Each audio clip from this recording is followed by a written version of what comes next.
What you're about to see is not just a car, it's a forbidden legend. The Nissan GT-R, born in Japan in the late 90s, became so powerful, so advanced, and so desired that for years it was actually banned in the United States.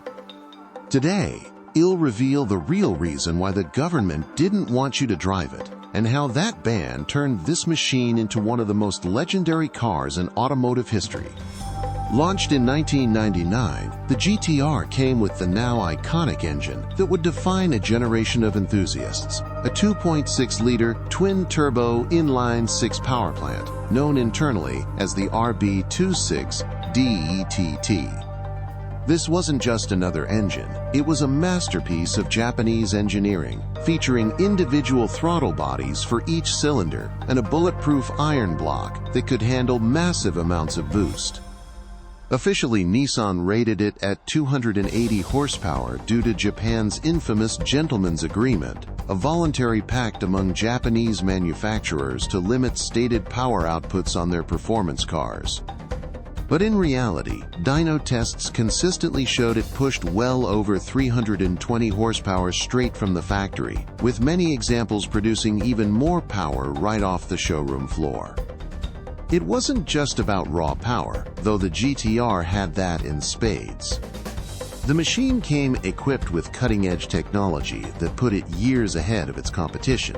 Nissan's revolutionary Atessa ETS all-wheel drive system, which could intelligently distribute power between front and rear axles, and the groundbreaking Super Hickus four-wheel steering system that turned the rear wheels opposite to the fronts at low speeds for better maneuverability, and in the same direction at high speeds for enhanced stability.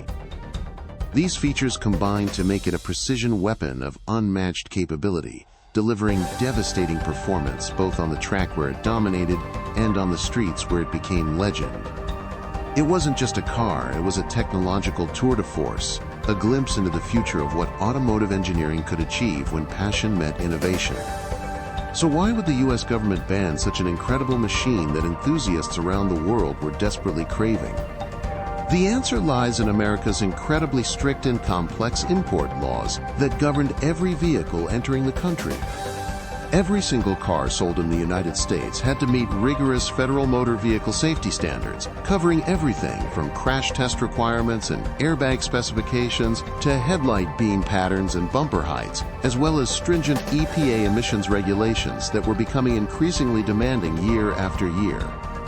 The legendary GT-R never went through that expensive, time-consuming certification process that could cost manufacturers millions of dollars, and Nissan, focused on their domestic Japanese market and other international territories, never bothered to invest the enormous resources required to properly homologate it for the notoriously challenging US market. That meant owning one of these automotive masterpieces before it turned 25 years old, the magic number when cars become exempt from these federal regulations under the classic car import exemption, was completely and utterly illegal under federal law. US.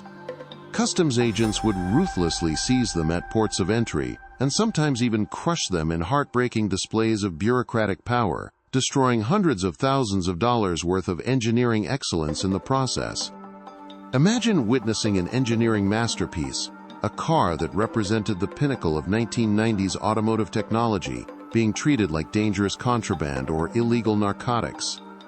And just like that, the GT-R became not only incredibly rare on American soil, but transformed into the ultimate forbidden fruit that car enthusiasts could only dream about owning. But sometimes, being forbidden only makes something more legendary.